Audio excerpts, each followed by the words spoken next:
Oftentimes, when I tell someone I'm in Toastmasters, the first response is, that means you guys give a lot of toasts, right? The fact is, in the entire Toastmasters communication series, there is but one project that gives a toast, and Glenn gave it today. And it was an excellent illustration of a toast.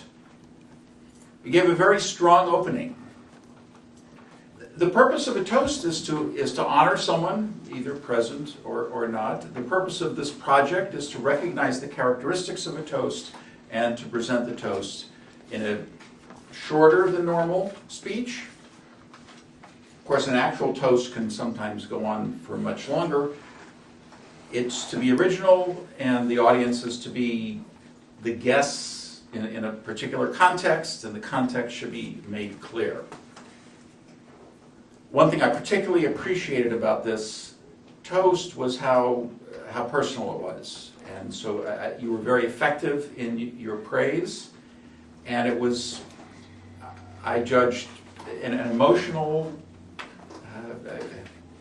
situation, and yet the emotions never got out of hand to interfere with the praise of this person. I liked how you identified the characteristics that you admired, and yet didn't whitewash it either. So a toast is not a roast, and yet a toast that just says nothing but how wonderful a person isn't completely credible, because we all have our faults. And so, talking, typical teenager, you alluded to some pyromania in there, and it's always tragic when somebody is lost before their time. Actually, I'm just the day before yesterday, my own stepsister passed away before anybody's reasonable time. So it's very sad, and that's a time to remember that person and to acknowledge and recognize the way that they've touched our lives.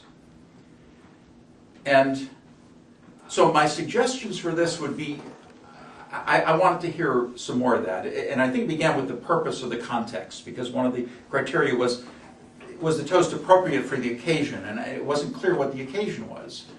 That's something that could have been given in the introduction. So what are we? Are we at a family gathering? Are we at what is it? To put it into context. I would have liked to have seen some more specific personal stories. So, a lover of learning, I mean, was there a time when all the kids were going out to a party and he stayed home because he was studying for a test or wanted to learn something extra? Typical teenager, again, I mean, having been once the father of some former teenagers who still act like teenagers at times, but that's another story. So what's a typical teenager sort of thing? Or, I wanted to hear, what about those fires? Or in what way was he atypical? Would have liked to have heard that. But your voice was very powerful. Your connection with the audience was very strong. It was a very emotional thing, and toast, and your closing was very strong. So thank you for that, Mr. Postmaster.